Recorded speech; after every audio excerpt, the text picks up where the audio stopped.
નમસ્તે વિદ્યાર્થી મિત્રો, આજથી આપણે હું સંજય બારૈયા ધોરણ 12 ના આપણે વિડિયો લેક્ચર શરૂ કરવા જઈ રહ્યા છીએ। વિદ્યાર્થી મિત્રો, આપણે અમુક પહેલા ભાગમાં જે ચેપ્ટરો છે એ આપણે ચાલી ગયેલા છે। બાકી જે ચેપ્ટરો છે ત્યાંથી શરૂઆત કરશું।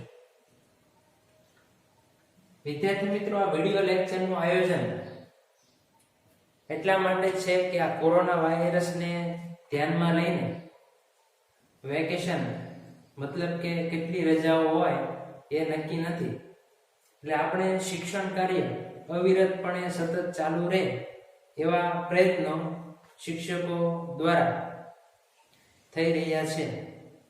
તો વિદ્યાર્થી મિત્રો, આ વિડિયો લેક્ચર જ્યારે તમને જોવો તો માત્ર જોવાનું નથી, પણ જોતા જાઓ અને સાથે સાથે તમારે એક બુકમાં લખતું પણ જવાનું છે।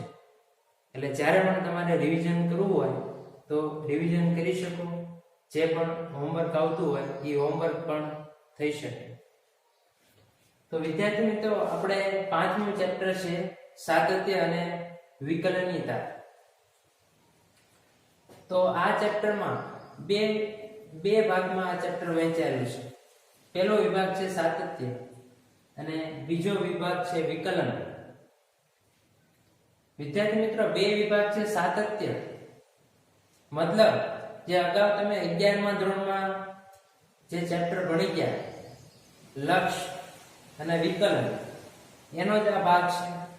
તો પહેલો વિભાગ સાતત્ય જે છે લક્ષ્ય આધારિત છે અને બીજો વિભાગ વિકલનીયતા છે એ વિકલન આધારિત છે। સાતત્યમાં લક્ષ્યમાં જે રીતે દાખલા ગણીએ એ સાતત્યમાં હોય અને વિકલનીયતા જે છે જેમાં વિકલન આપણે મેળવવાનું હોય, જે વિકલનના નિયમો છે એ નિયમનો ઉપયોગ કરીએ। તો વિદ્યાર્થી મિત્રો, સૌથી પહેલા આપણે સાતત્ય જે છે એની ચર્ચા કરીએ। તો સાતત્ય વાળો વિભાગ જે છે એમાં આપણે લક્ષના દાખલા જે રીતે ગણતા હોય, મતલબ કે લક્ષના દાખલાઓની જેમ જ તે દાખલા ગણવાના હોય, પણ સાતત્યનો મતલબ શું થાય તો કે સતત। તમને કોઈ પણ બિંદુ આગળ કીધું હોય સાતત્ય ચકાસો, મતલબ થાય એ સતત છે કે અસતત। સતતનો બીજો મતલબ આપણે જોવો હોય તો થશે સળંગ, મતલબ કે આલેખ સળંગ હોય। કોઈ પણ વિધેય તમને આપ્યું હોય એનો આલેખ જો સળંગ થતો હોય, વચ્ચે કે ભાગ પડતો ન હોય, તો એ વિધેય સતત છે એમ કહી શકાય। સતત ન હોય તો વિધેય અસતત બને। તો વિદ્યાર્થી મિત્રો, કોઈ પણ વિધેય તમને આપ્યું હોય એ સતત કઈ રીતે નક્કી કરી શકાય એ આપણે સૂત્ર દ્વારા જોઈએ। પહેલા ધારો કે કોઈ વિધેય f એ x બરાબર a આગળ સતત છે, અથવા એ રીતે પણ પૂછી શકે સાતત્ય ચકાસો। તો વિદ્યાર્થી મિત્રો, આપણે કોઈ પણ વિધેય તમને આપ્યું હોય એના માટે વિધેય તમને આપેલું હોય અને કોઈ પણ બિંદુ આગળ x બરાબર a આગળ સતત છે કે નહીં નક્કી કરવાનું હોય, તો એના માટે તમારે લક્ષમાં જે રીતે આપણે દાખલો ગણીએ એ રીતે limit x tends to a plus f of x બરાબર limit x tends to a minus f of x બરાબર સીધી કિંમત f ઓફ x। વિદ્યાર્થી મિત્રો, આ x બરાબર a આગળ તમને સતત કીધું હોય તો જમણી બાજુનું લક્ષ x tends to a plus ડાબી બાજુનું લક્ષ x tends to a minus f of x અને સીધી કિંમત। જો આ ત્રણેય કિંમતો તમને સરખી મળે તો x બરાબર a આગળ સતત છે એમ નક્કી થઈ શકે. અહીંયા આપણે શબ્દ સ્વરૂપમાં પણ લખીએ જમણી બાજુનું લક્ષ બરાબર ડાબી બાજુનું લક્ષ બરાબર સીધી કિંમત. વિદ્યાર્થી મિત્રો, જમણી બાજુનું લક્ષ આ રીતે મેળવવું પડે, ડાબી બાજુનું લક્ષ આ રીતે મેળવવું પડે અને સીધી કિંમત કોઈ પણ બિંદુ આગળ તમને સપોઝ ધારો કે x બરાબર a આગળ તમને સતત માંગ્યું હોય તો વિધેયમાં x ની જગ્યાએ સીધા 1 મૂકવાના રહે એટલે સીધી કિંમત. એટલે મિત્રો ત્રણેય કિંમત જો સરખી હોય તો આવું થાય તો f એ સતત છે, મતલબ કે x બરાબર a આગળ સતત છે. તો આ એક આપણે જોયું કે સાતત્ય કઈ રીતે નક્કી થઈ શકે. તો વિધેય આપ્યું એના આધારે ત્રણેય કિંમતો મેળવી, ત્રણેય કિંમત જો સરખી મળે તો જ તે સતત હોય. એકાદ કિંમત જો અલગ મળે તો સતત હોય નહીં, એટલે વિધેય અસતત બને. હવે એનું એક આપણે ઉદાહરણ લઈએ.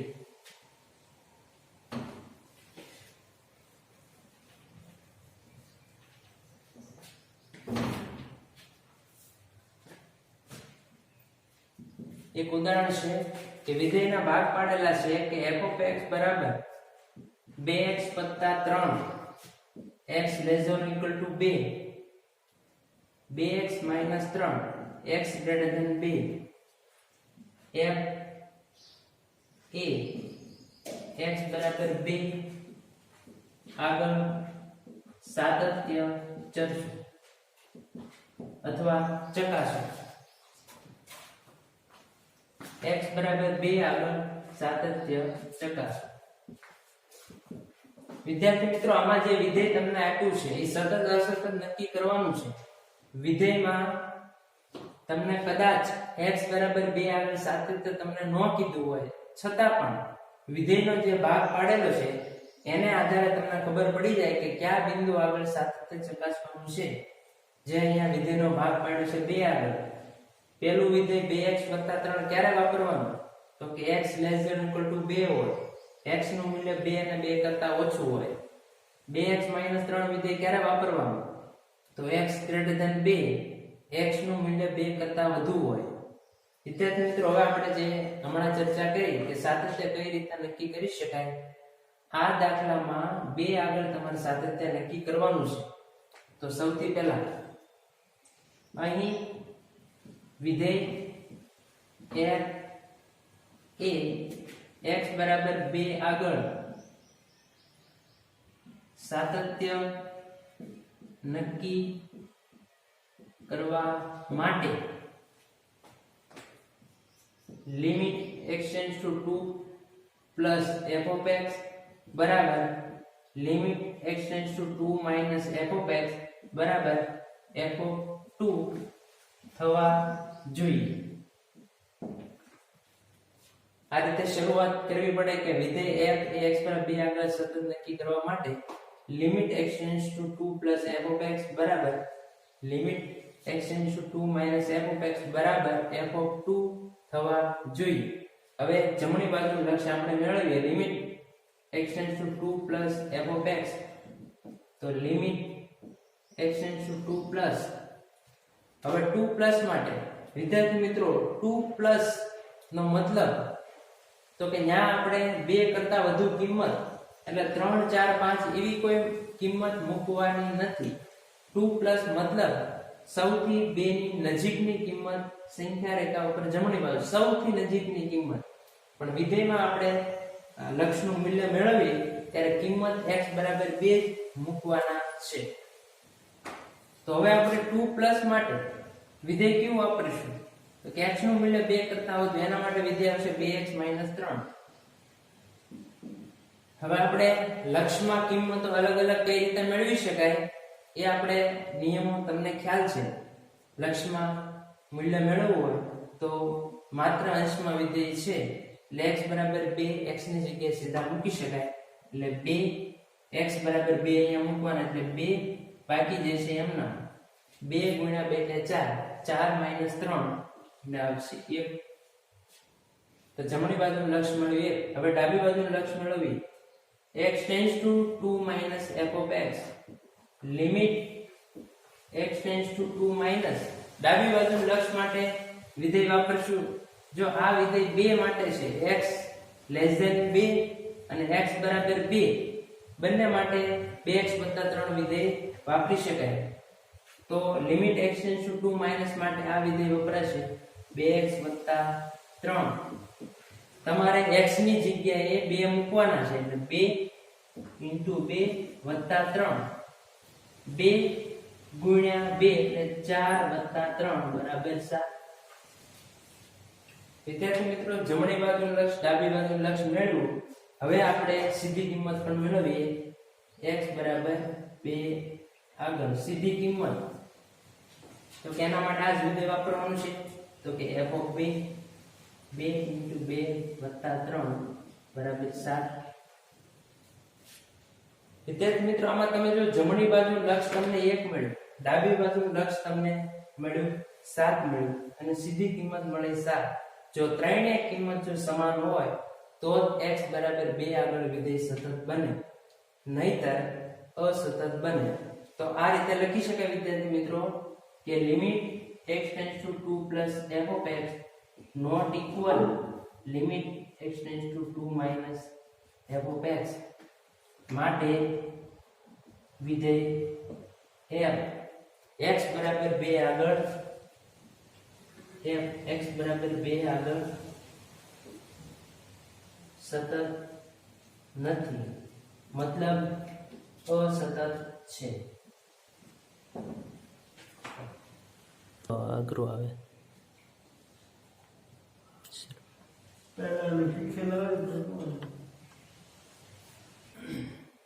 વિદ્યાર્થી મિત્રો શરૂઆત જે આપણે એક દાખલો કર્યો સાથે ચકાસો સતત અસતત જે વિધેય આપ્યું હોય કે આપણે ત્રણેય કિંમત જો સરખી હોય તો સતત થાય, નહીતર અસતત થાય.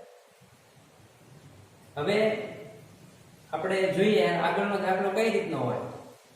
તો કે હવે તમને સતત તમને આપી દીધું હોય, કોઈ પણ બિંદુ આગળ સતત છે એમ તમને કહી દે, પણ ઈ જે વિધેય તમને આપ્યું હોય એમાં વિધેયમાં કોઈ અજ્ઞાત સંખ્યા આપવામાં આવે. ધારો કે અહીંયા x > 2 છે તો એમાં x1 નો સહગુણક x2 વિધેય છે એનો સહગુણક k છે જે ખબર નથી, k તમારે મેળવવાના છે. એટલે બીજા પ્રકારનો દાખલા કઈ રીતના હોય તો કે સતત તમને કહી દીધું હોય તો k આપણે મેળવી શકીએ.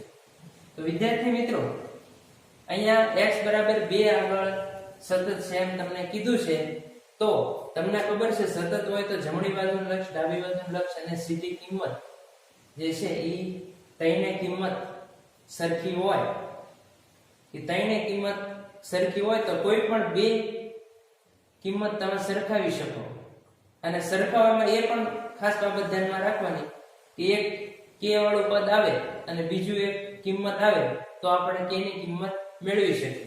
તો વિદ્યાર્થી મિત્રો અહીંયા આપણે જુઓ કે x બરાબર 2 આગળ સતત હોય, વિધેય f એ x બરાબર 2 આગળ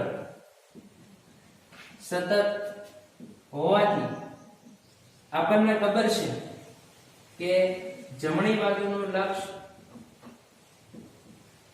ડાબી બાજુનું લક્ષ સીધી કિંમત આ ત્રણેય કિંમત સરખી હોય. સતત છે એમ કહી દીધું છે એટલે ત્રણેય કિંમત સરખી હોય. હવે આપણે ઈ જોવાનું છે k ની કિંમત મેળવી છે તો આ ત્રણ કિંમતમાંથી કોઈ પણ બે કિંમત સરખાવવાની. ધારો કે એક આપણે જમણી બાજુનું લક્ષ લઈએ કે જેમાં x > 2 3 આવશે. એક ડાબી બાજુનું લક્ષ લઈએ જેમાં વિધેય આવશે kx2. તો આપણે કોઈ પણ બે વિધેય સરખાવવાના. અહીં જમણી બાજુનું લક્ષ આમાંથી કોઈ પણ બે કિંમત તમારે સરખાવવાની, પણ એ રીતે સરખાવવાની કે જેમાં એક k વાળું પદ આવે અને બીજું અચળ પદ આવે અથવા કિંમત હોય. બંને k વાળા પદ સરખાવવાના નથી, નહીતર k ની કિંમત મેળવી શકાય નહીં.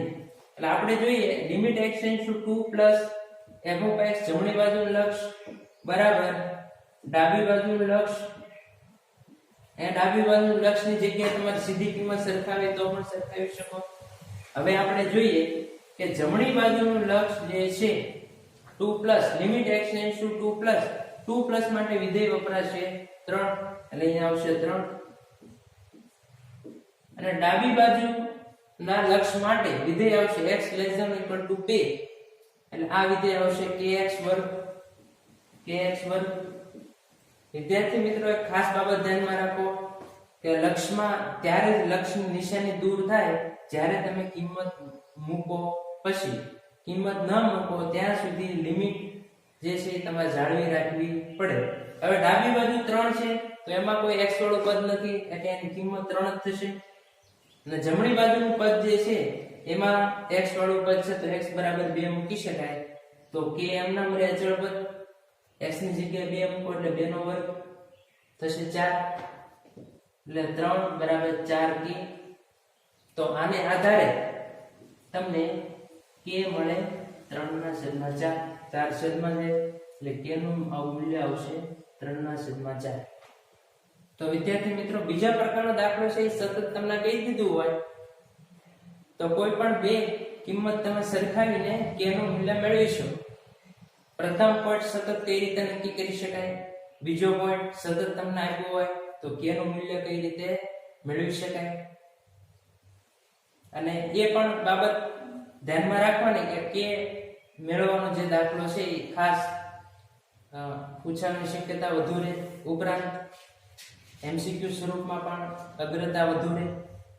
માર્ચ 2020 માં જે પરીક્ષા હતી ધોરણ 12 ની એમાં આવા પ્રકારનો એક દાખલો હતો એટલે k વાળો દાખલો જે છે ખાસ મહત્વનો છે.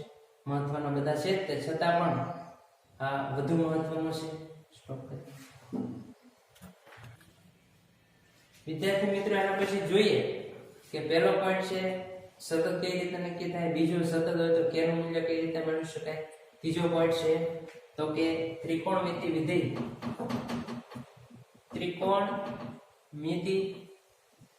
વિધેય તેના પ્રદેશ પર સતત છે. વિદ્યાર્થી મિત્રો ત્રિકોણમિતિ વિધેય જે છે એ 6 વિધેય છે. એ 6 વિધેય ક્યાં ક્યાં છે તો કે sin, ધારો કે sin x, cos x, tan x, cot x, sec x, cosec x. તો વિદ્યાર્થી મિત્રો ત્રિકોણમિતિના 6 વિધેય છે. 6 વિધેય જેનો પ્રદેશ છે એના ઉપર સતત છે. એટલે સતતમાં કોઈ પણ ત્રિકોણમિતિ વાળું વિધેય તમને કીધું હોય તો કોઈ પણ ત્રિકોણમિતિ વિધેય એના પ્રદેશ ઉપર સતત છે.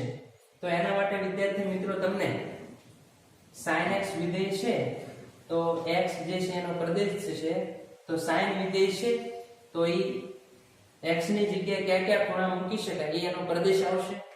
તો sin x એના પ્રદેશ ઉપર સતત છે તો sin x નો પ્રદેશ કયો થાય તો x belongs to R એટલે x ની જગ્યાએ તમે કોઈ પણ કિંમત તમે મૂકી શકો એટલે sin x નો પ્રદેશ છે R. પછી cos વિધેય જોઈએ cos x તો cos વિધેય જે છે એમાં પણ એનો પ્રદેશ થશે R.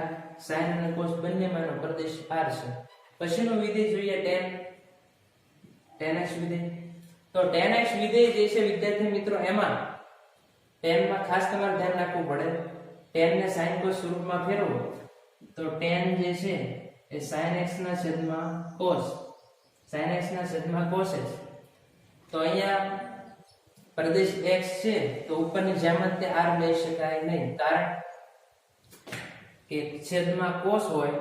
જો છેદમાં cos હોય તો છેદને 0 બનાવે એવા ખૂણા તમારે r માંથી બાદ કરવા પડે કારણ કે જો છેદ 0 થઈ જાય તો ઇન્ફિનિટી થઈ જાય જે શક્ય નથી.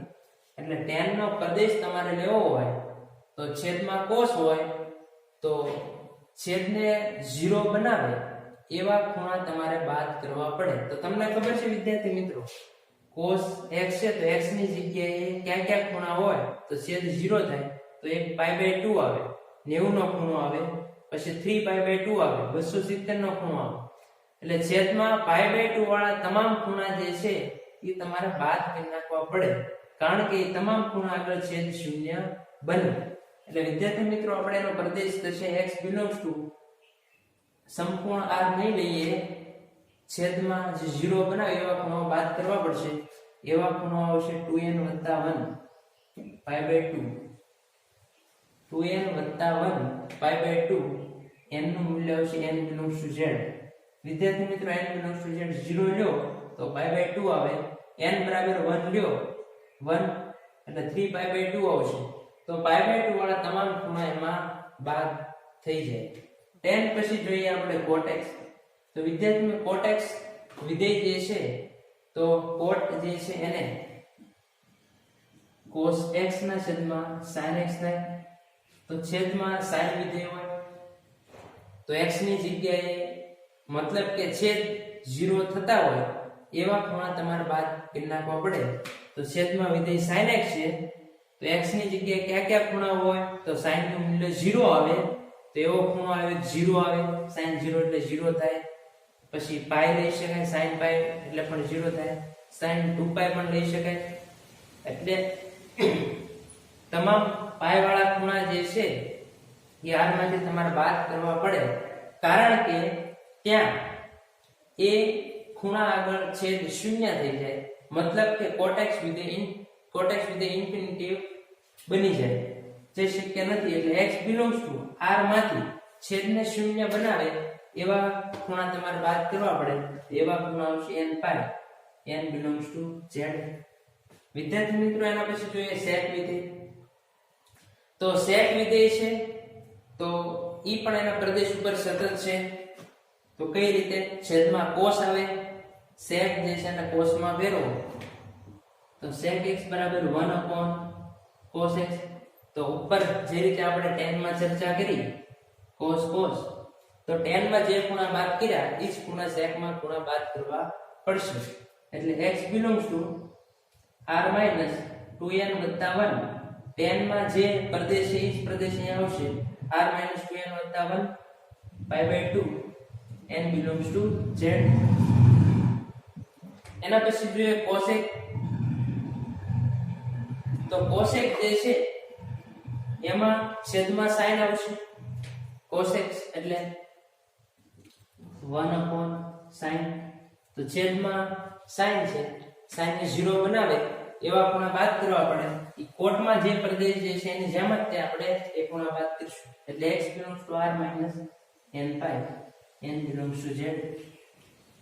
જોઈ લો વિદ્યાર્થી મિત્રો, ત્રિકોણમિતિ વાળું જે વિધેય તમને આપ્યું હોય એ તમને સતત પૂછે તો ઈ વિધેય એના પ્રદેશ ઉપર સતત છે. એટલે ત્રિકોણમિતિ વાળા વિધેયના તમામ પ્રદેશ જે છે તમને ખબર હોવી જોઈએ.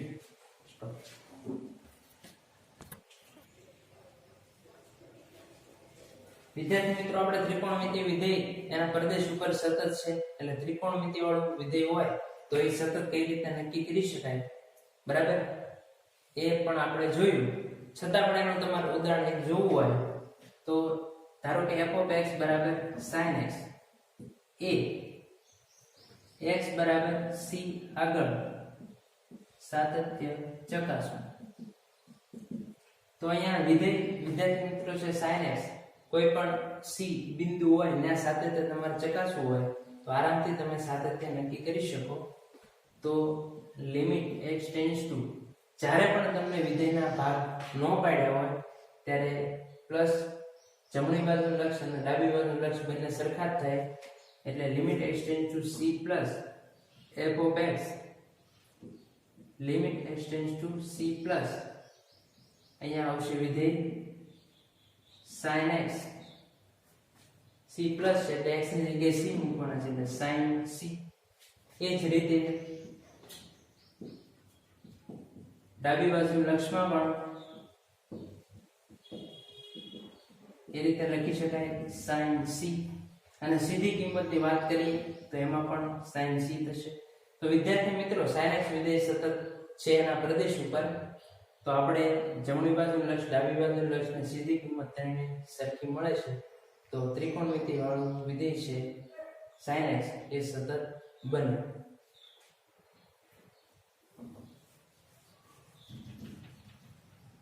એના પછીનો પોઈન્ટ જોઈએ. આપણે એક જ વિધેય આપ્યું હોય તો એ સતત અસતત નક્કી કરી શકાય, પણ જ્યારે બે વિધેયનો સરવાળો હોય, બે વિધેયની બાદબાકી હોય, બે વિધેયનો ગુણાકાર હોય કે બે વિધેયનો ભાગાકાર હોય તો એ પણ સતત બને. એટલે વિદ્યાર્થી મિત્રો હવે પછીનો પોઈન્ટ જોઈએ આપણે તો કે બે વિધેયનો સરવાળો બે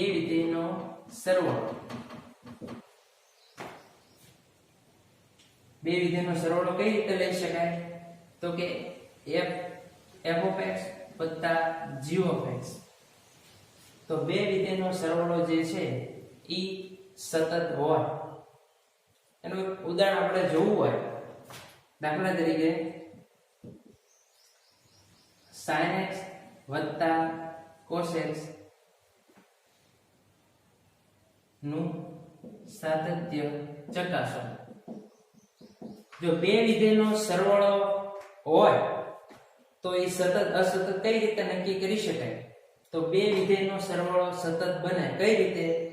ઉદાહરણ છે sin x cos x નું સાતત્ય ચકાસો. તો આમાં બે વિધેયનો સરવાળો એટલે એક પહેલું વિધેય f છે અને બીજું વિધેય g છે. તો અલગ અલગ વિધેય જે છે સતત હોય. ધારો કે f of x sin x અને g of x cos x. તો વિદ્યાર્થી મિત્રો જે બે અલગ અલગ વિધેય સતત હોય, sin x એના પ્રદેશ ઉપર સતત તમને ખ્યાલ છે, cos x જે છે ઈ પણ સતત છે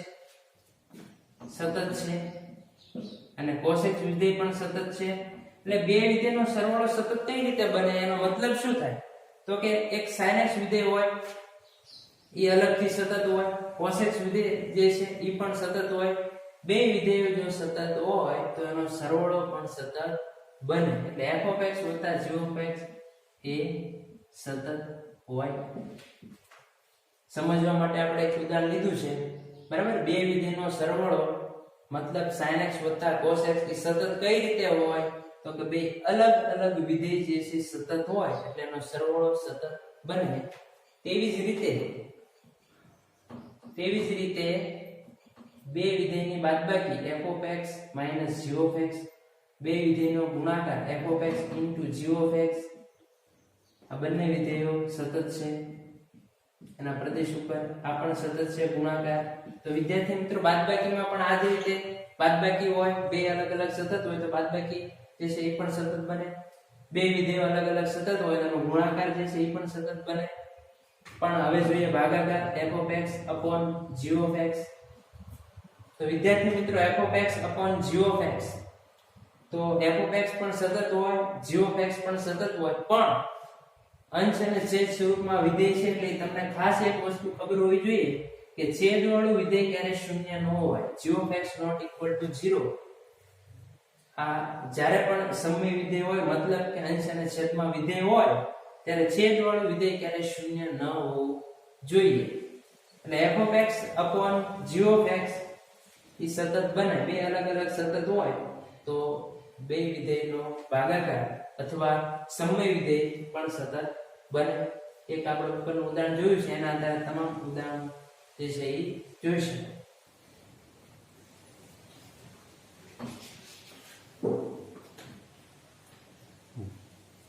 વિદ્યાર્થી મિત્રો પ્રથમ પોઈન્ટ જોયો આપણે સતત કે અસતત કઈ રીતે નક્કી કરી શકાય. બીજો પોઈન્ટ સતત હોય તો k નું મૂલ્ય મેળવો.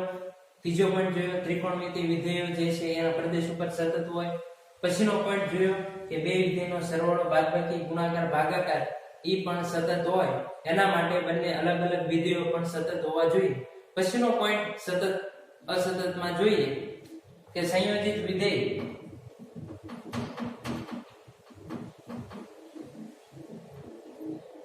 વિદ્યાર્થી મિત્રો સંયોજિત વિધેય જે છે ઈ પણ સતત બને. તો કે કઈ રીતે બને એનું એક સરળ ઉદાહરણ જોઈએ આપણે. ધારો કે f of x બરાબર sin વર્ગ x નું સાતત્ય ચકાસો. સંયોજિત વિધેય જે છે સતત બને, સંયોજિત વિધેય સતત છે. એનું ઉદાહરણ જોઈએ આપણે તો કે સંયોજિત વિધેય સતત છે એમ તમને શબ્દ સ્વરૂપમાં ન આપે તો આ રીતનું વિધેય હોય f of x બરાબર sin વર્ગ નું સાતત્ય ચકાસો, તો કઈ રીતે નક્કી કરી શકાય? તો વિદ્યાર્થી મિત્રો, સંયોજિત વિધેય સતત છે એના માટે તમારે જે sin વર્ગ x આપ્યા છે, મતલબ sin x નો વર્ગ છે, sin x ગુણાકારમાં 2 વખત છે, એટલે ઈ સતત તમારે બતાવવું હોય તો બે વિધેય તમારે ધારવા પડે. એ બે વિધેય ક્યાં થશે? f of x વિધેય તો આપ્યું જ છે, તો એક g of x વિધેય ધારીએ. એવા બે વિધેય ધારવાના કે જેનું સંયોજિત વિધેય sin વર્ગ x બને. ફરીથી એવા બે વિધેય તમારે ધારવાના જે વિધેય આપ્યું છે એને ધ્યાનમાં લઈને કે જેનું સંયોજિત વિધેય બનાવો તો ઈ આવું બને અને સતત બને. તો બે વિધેય આપણે ધારશું તો કે એક આધાર તરીકે sin x છે, એટલે એક વિધેય આપણે ધારી લઈએ sin x અને એનો આપણે વર્ગ લેવાનો છે, એટલે h of x વિધેય લઈએ, વર્ગ છે એટલે x વર્ગ. વિદ્યાર્થી મિત્રો, બે વિધેય ઉપરનું જે વિધેય આપ્યું છે એને ધ્યાનમાં લઈને જ તે આપણે બે વિધેય ધારવાના છે. એક વર્ગ છે એટલે x વર્ગ લઈએ, બીજું એક sin x લઈએ. તો વિદ્યાર્થી મિત્રો, આમાં તમે જોશો એક g of x વિધેય છે અને h of x વિધેય છે. તો અગાઉ જે આપણે ચર્ચા કરી બે વિધેયનો સરવાળો, બાદબાકી, ગુણાકાર કે ભાગાકાર એ એના પ્રદેશ ઉપર સતત છે. મતલબ કે બંને અલગ અલગ વિધેય સતત હોય તો સરવાળો, બાદબાકી, ગુણાકાર, ભાગાકાર સતત બને. તો અહીંયા તમે જોશો તો sin x વિધેય છે જે સતત છે, તેના પ્રદેશ પર સતત છે, પર સતત છે. અને બીજું વિધેય છે x વર્ગ. તો વિદ્યાર્થી મિત્રો, x વર્ગ એટલે પરવલય થાય.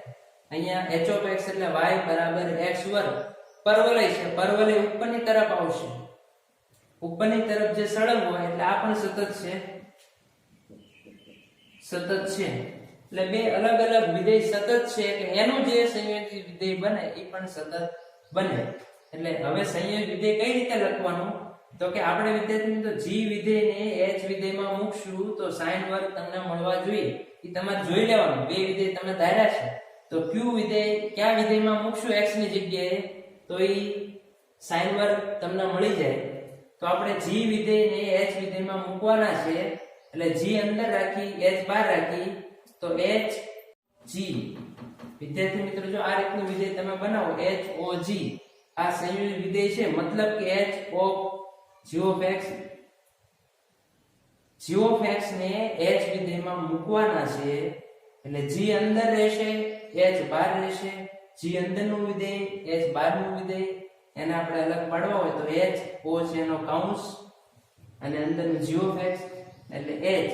g of x વિધેય આપણે ધાર્યું છે sin x. વિદ્યાર્થી મિત્રો, સંયોજિત વિધેય આપણે અગાઉ 11મા ધોરણમાં પણ ભણી ગયા છે. ઉપરાંત 12મા ધોરણમાં જે છે એ પ્રથમ ચેપ્ટર સંબંધ અને વિધેય એમાં પણ એનો ઉલ્લેખ આવી ગયો છે. એટલે સારી રીતે તમે અહીંયા સમજી શકશો. આનું મૂલ્ય તમારે મેળવવું હોય તો h વિધેયમાં x ની જગ્યાએ sin x મૂકવાના. h વિધેયમાં x ની જગ્યાએ sin x એટલે sin x, x ની જગ્યાએ sin x મૂકો, વર્ગ તો છે, આ વર્ગને વચ્ચે લાવીએ એટલે sin વર્ગ x. એટલે વિદ્યાર્થી મિત્રો, આ સંયોજિત વિધેય સતત બની જાય. એ સંયોજિત વિધેય મતલબ કે f of x એટલે h o g of x એ સતત છે. વિદ્યાર્થી મિત્રો, અહીંયા જો સંયોજિત વિધેય સતત માટે બે વિધેય ધારવાના છે, બંને વિધેય અલગ અલગ સતત હોય તો જ તેનું સંયોજિત વિધેય સતત બને, નહીતર બને નહીં. બરાબર? એટલે આ રીતે સતત આધારિત જેટલા પણ 5 પોઈન્ટ છે વ્યવસ્થિત રીતે તમારે સમજવાના છે અને દાખલા પણ ગણવાના છે.